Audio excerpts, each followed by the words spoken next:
پر ہے شرط ساتھ ہو خاکے شفا مسلح پر، ہے شرط ساتھ ہو خاکے شفا مسلح پر، اور اگر حسین نہ حق کے لیے کٹاتے سر، اگر حسین نہ حق کے لیے کٹاتے سر، ہزاروں ہوتے خدا با خدا مسلح پر، ہزاروں ہوتے خدا با خدا مسلح پر، اور تو بھیج جلد خدا دین کے محافظ کو، تو بھیج جلد خدا دین کے محافظ کو، نماز مانگ رہی ہے دعا مسلح پر، نماز مانگ رہی ہے دعا مسلح پر، یوں نے رکھ دیا پائے حسین پر سر کو، یوں نے رکھ دیا پائے حسین پر سر کو، نماز ہوتی ہے جیسے ادا مسلح پر، نماز ہوتی ہے جیسے ادا مسلح پر، وہ کرا دے مجھ کو بھی دیدار روضہ شبیر، کرا دے مجھ کو بھی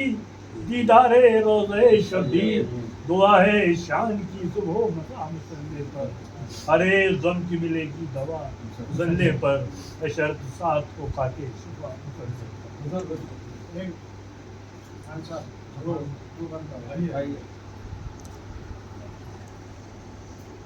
آپ سے گزارش ہے ہمارے پروفیسر احمد علی خان صاحب کے صحتیابی کے لیے آپ لوگ دعا کریے۔ اجازت ہے بچوں سے خاص طور سے، بہرحال میں اپنے کو روک نہیں سکا، مرحوم کی مجلس ہے، اور اللہ کا لاکھ لاکھ شکر ہے کہ آج 1.5 سال کے بعد میں خود گھر سے باہر نکلا اور ایک مجلس کے سلسلے میں، اور شاید یہ ایک ذریعہ بن جائے ثواب کا۔ بہرحال روک نہیں سکا، آپ سے حضرات سے گزارش ہے کہ 10 سوال سے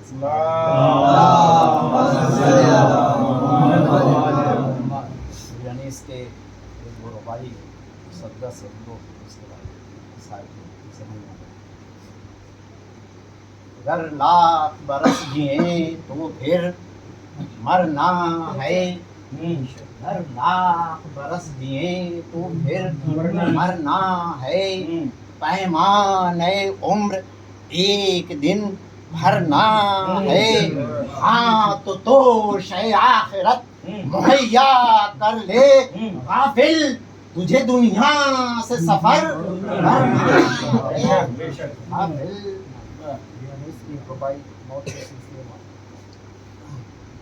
افسوس جہاں سے دوست کیا کیا نہ گئے، افسوس جہاں سے دوست کیا کیا نہ گئے، اس باغ سے کیا کیا گلیرانا نہ گئے، تھا کون سا نخل جس نے دیکھی نہ خزاں، وہ کون سے گل تھے کہ جو مرجھا نہ گئے۔ فرمائے گا بس دعائی تو بس 3-4 منٹ 3 منٹ اور 2 منٹ کا بہت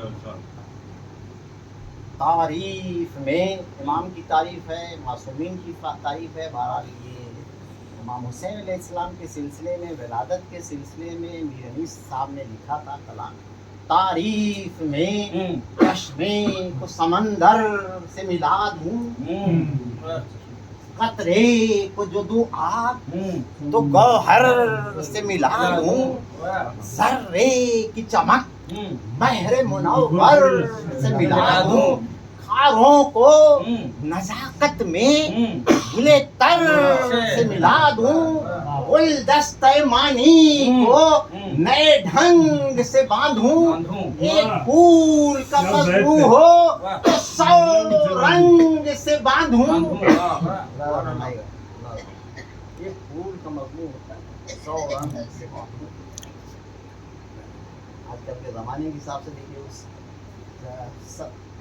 تقریباً 250 سال 1704 یا 5 میں انتقال ہوا تھا، اور اس کے 10-20 سال پہلے یہ لکھا ہوگا، لیکن دیکھیے جسٹس آج کل کے جوڈیشری کا جو سسٹم ہے اور جو ڈیسیجن آیا آج سے 5-6 سال پہلے، میں نام نہیں لینا چاہتا ہوں، اس پہ دیکھیے میر انیس اس زمانے کا اس زمانے جو جس میں ڈیسیجن آیا اسی سمے میں نے یہ ذہن میں آ گیا تھا مصدق، نا قدری عالم کی شکایت نہیں مولا، نا قدری عالم کی شکایت نہیں مولا، کچھ دفتر باطل کی حقیقت نہیں مولا، باہم گل و بلبل میں محبت نہیں مولا، میں کیا ہوں کسی روح کو راحت نہیں مولا، عالم ہے مقدر کوئی دل صاف نہیں ہے، اس عہد میں سب کچھ ہے پر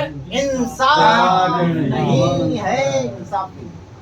ایسا ایک مسائل کا بس آپ کے ذہن تمام فضا نے جا کے خیمے میں رانوں کو دیجیے خبر، ہے میرے خونزادے کا کٹتا ہے تن سے سر، بستر سے اٹھ کر گر پڑے سجاد نوحگر، خیمے سے نکلی بیویاں بچوں کو چھوڑ کر، گر گر کے دوڑتی تھی کہ منو حسین سے ملتا تھا عرش، حضرت زینب کے بین سے۔ آواز بلند نعرہ سلوات۔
والسلام والتحية والإكرام على النبي المدني القرشي الهاشمي التحية المحمود الأحمد والمصطفى الأمجد مولانا مولى الثقلين جد الحسن والحسين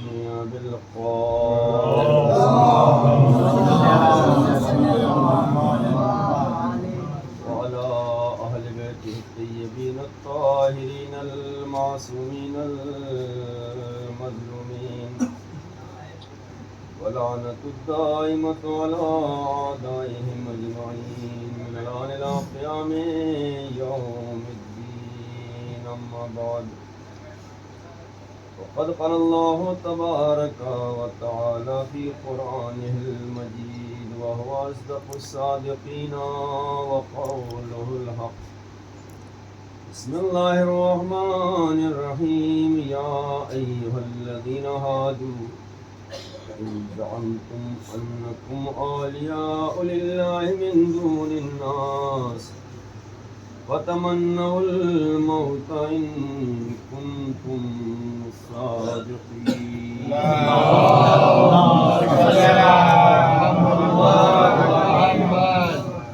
گزارش ایک مرتبہ سورہ حمد ایک مرتبہ سورہ توحید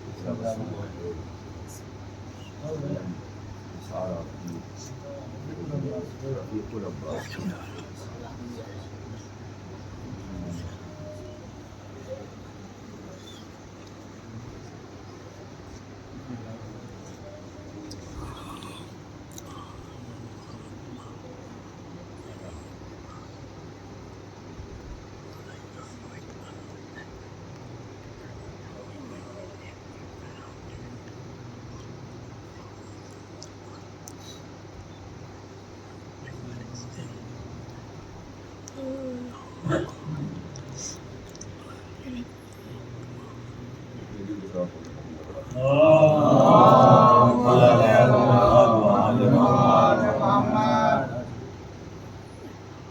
خالق کائنات